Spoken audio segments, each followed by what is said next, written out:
माता पिता और बड़ा बढेरा देव घरा का जान, आशीष पाया सु मौज मिले आतीन आखर रे पान। अपने माता पिता के प्रति सेवा का भाव रखने वाले और उन्हीं माता पिता की प्रेरणा से राजनीतिक रूप से सेवाभावी बनने के लिए संकल्पित हमारे बीच हैं युवा नेता राजेश ककरालिया, जो फुलेरा विधानसभा क्षेत्र से बिलोंग करते हैं। और 8 अक्टूबर को श्री जगदीश जी ककरालिया की पुण्य स्मृति पर एक बड़ा आयोजन यहाँ फुलेरा विधानसभा क्षेत्र का होने वाला है, जिसकी तैयारियां ज़ोर शोर से चल रही है। चूँकि सामने विधानसभा चुनाव है, शक्ति प्रदर्शन के रूप में भी देखा जा रहा है, लेकिन उससे भी ज़्यादा सेवा भाव से, लोगों के अपने जुड़ाव से इसको देखा जाने की कोशिश की जा रही है। सर, 8 अक्टूबर को आपके पूज्य पिताजी जगदीश जी ककरालिया की पुण्य स्मृति है। किस तरीके का आयोजन होगा, किस तरीके की रूपरेखा है, क्या रहेगा? सबसे पहले तो जय जगदीश जी की और आप सभी को प्रणाम। 8 तारीख को हमारे किसान नेता, सेवाभावी, कर्मठ व्यक्तित्व के धनी जगदीश जी ककरालिया साहब की द्वितीय पुण्यतिथि है।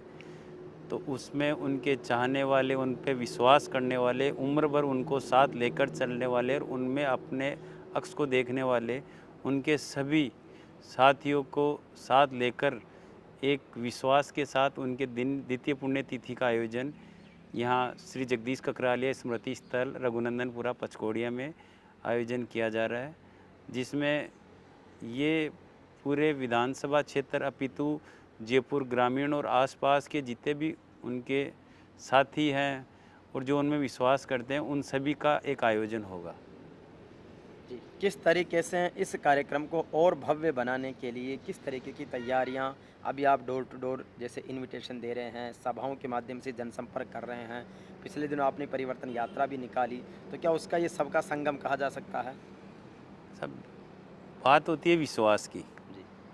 कि आप जिनको मानते हो और जिनको चाहते हो, उसमें आपका कितना कितना समर्पण भाव है और किस प्रकार आप उस समर्पण को प्रदर्शित कर सकते हो।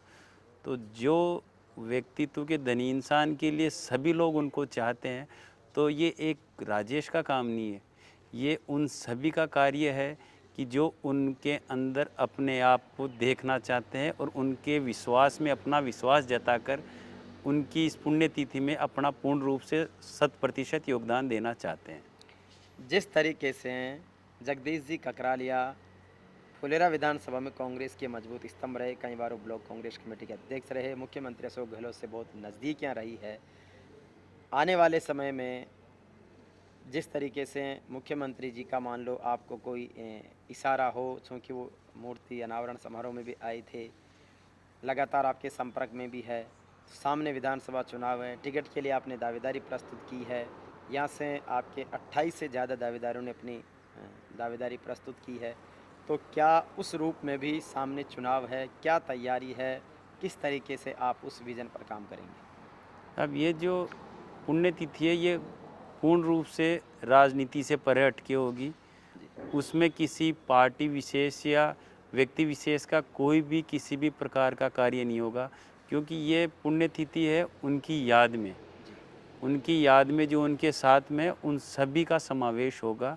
रही बात 2023 में होने वाले विधानसभा चुनाव की, तो हमारे माननीय जननायक अशोक जी गहलोत साहब इस राजस्थान की जनता की हर व्यक्ति विशेष की नब्ज को पहचानते हैं और वो समझते हैं कि जनता क्या चाहती है, जनता किस में अपना विश्वास देख रही है। तो ये तो हमारे अशोक जी गहलोत साहब, माननीय डोटासरा जी हो गए, इधर लालचंद जी कटारिया साहब हो गए, तो वो देखेंगे कि क्या है और लोगों को किस प्रकार कौन समर्पण भाव से साथ लेके चल रहा है, जिससे जो 20 साल से यहाँ पर कांग्रेस हार रही है और 2023 के चुनाव में कांग्रेस का विजयी परचम फुलेरा विधानसभा में फहराने की मजबूती रखता है। तो ये तो पार्टी स्तर का कार्य है, अपन तो एक आम कार्यकर्ता है। मैं तो कार्यकर्ता भी क्या कहूँ, मैं तो जन सेवक हूँ। मेरे पापा जी के जो आदर्श हैं, जो उनकी विचारधारा है, उससे उनके साथ वालों को ये जो टीम बनाई है और युवा शक्ति जो साथ लगी हुई है, उन सभी को साथ लेके चलने का बीड़ा उठाया हुआ है। टीम गंगा जगदीश ककराले आजकल फुलेरा विधानसभा में काफ़ी चर्चा में है। उस पूरी टीम का लीडिंग आप कर रहे हैं। तो अभी राहुल गांधी जी की सभा हुई थी, उससे पहले प्रियंका गांधी जी की सभा हुई थी। दोनों ही शीर्ष नेतृत्व ने महिलाओं को आगे लाने का संकल्प दोहराया है। अभी संसद में नारी शक्ति वंदन अधिनियम भी आ गया, जिसमें आने वाले समय में 33% राजनीति में आरक्षण महिलाओं का अनिवार्य हो जाएगा। हालांकि उसको तो भी इम्प्लीमेंट होने में वक्त लगेगा, लेकिन अभी जिस तरीके की पार्टियां बात कर रही है महिला सशक्तिकरण की, और टीम गंगा जगदीश ककराले के रूप में आप काम कर रहे हैं, तो क्या उन आदर्शों को, महिला शक्ति को आगे बढ़ाने की दृष्टि से गंगा जी को भी एक प्रमोट करने का कोई प्लान, ऐसा विजन आपने रखा? ये तो साहब देखो, ये विधानसभा क्षेत्र फुलेरा है, इसमें 2,50,60,000 मतदाता हैं। ये एक मतदाता के सोचने से नहीं होगा, लेकिन जो जनता की फरमाइश होती है, जो वोटर ये चाहता है कि नहीं आप आइए और हमारा नेतृत्व कीजिए, तो ये तो जो जनता की आवाज़ है, उसी आवाज़ के अनुरूप हमने ये टीम गंगा जगदीश ककरालिया जी के संगठन में होकर, हमारे नेतृत्व गंगा देवी जी के नेतृत्व में, हमने फुलेरा विधानसभा चुनाव के लिए सबसे पहले सांबर नगर पालिका में किया युवा जन संवाद एवं मिलन समारोह। उसके बाद में 20 अगस्त को फुलेरा में किया और अभी सितंबर में 10 तारीख को नरेना में किया। लोगों का अपार प्यार, स्नेह और आशीर्वाद हम सबको मिल रहा है। और अब ये तो चुनाव नेतृत्व ही देखेगा कि किसको क्या मिलना है क्या नहीं मिलना। ये अपने चीज़ के हाथ में तो है नहीं। अपना तो लोगों से संपर्क करना, उनका जो आशीर्वाद मिल रहा है, जो साथ मिल रहा है, उसमें अपना विश्वास बना के उन सबको साथ लेके चलना ही हमारा तो मुख्य उद्देश्य है। तो निश्चित रूप से टीम गंगा जगदीश ककरालिया के रूप में राजेश भाई लीड कर रहे हैं, और आने वाले समय में राजनीतिक संभावनाएं किस ओर बढ़ेगी यह तो वक्त बताएगा।